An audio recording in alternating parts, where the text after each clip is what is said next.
at 6 o'clock on Thursday, we got Howard, who went 6-6, traveling to Rutgers, who went 7-6. Rutgers favored by 34.5 points on the Big Ten Network.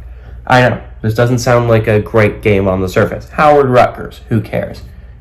I care. I care so much because this is the first game of week 1, baby. This is where it all really starts. Week 0 was a great treat. It was a great treat.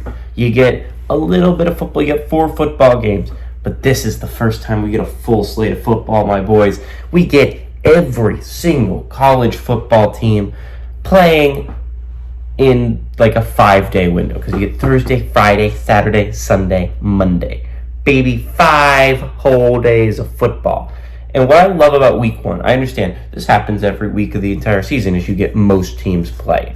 I understand. You're going to have buys for some weeks, right? Every single game, at least at the beginning, matters, right? Because every single team, you don't know what this team's going to be able to do. That's that way for every single football team in the entire nation. Every single team has hope at the beginning of the year. Maybe this will be a TCU year for them. Maybe this will be a Louisville year for them, right? Like, you don't know what your team's going to be capable of doing until you watch them play on the football field. And I think that's so beautiful. Every single team has hope at the beginning of the year. Every single one of these games matters to an extent for the playoffs, and I think that's so cool.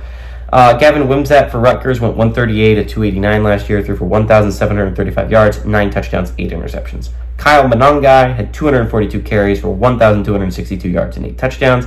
And Christian Drummel had 36 catches for 468 yards and 3 touchdowns. What I think is extremely interesting about this Rutgers team moving forward, right? No more Gavin Wimsatt. He's gone. They bring in Ethan Kaliakmanis.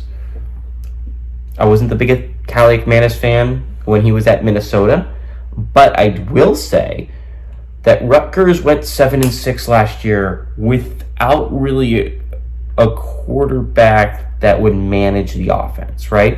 Wimsatt, again, almost had as many interceptions as he did touchdowns. He did a good job on the ground, but Kaliakmanis should bring like this steady hand at QB. And I also think Rutgers is going to run the ball a lot. Kyle Monangai is probably one of the more underappreciated backs in all of college football. If you haven't watched him run, do yourself a favor and watch him run. This man is a treat to watch. He's a beast of a running back. I wouldn't be surprised if Rutgers surprised a couple people this year. I think Rutgers is a good team, and I think in the Big Ten, there's 4 teams at the top, and then there's everyone else, right? I mean, there's an argument for Iowa being like in a middle tier, right? But I think the everyone else, Rutgers is a team that I think could surprise a couple people in the everybody else category. Again, it's Rutgers. Normally the name is synonymous with not being super great. But I think Greg Schiano has somewhat turned that around. I think Rutgers has a chance to be pretty good this year. Again, I know for a lot of these FCS, FBS teams, I'm going to be focusing more on the FBS teams and less on the game analysis. My bad, I guess. But I just get really excited to talk about what I think these teams can be capable of doing this year and why I'm excited to watch each single one of them, and there's just less game analysis to go on. I think Rutgers is a solid team.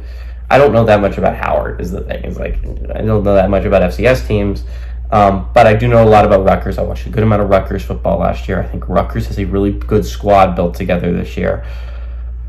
I think they have the ability to win and win by a lot. But the thing is, 34.5 is a lot. I don't see Rutgers putting up that many points. Give me Rutgers to win and win by a lot, but not quite 34.5.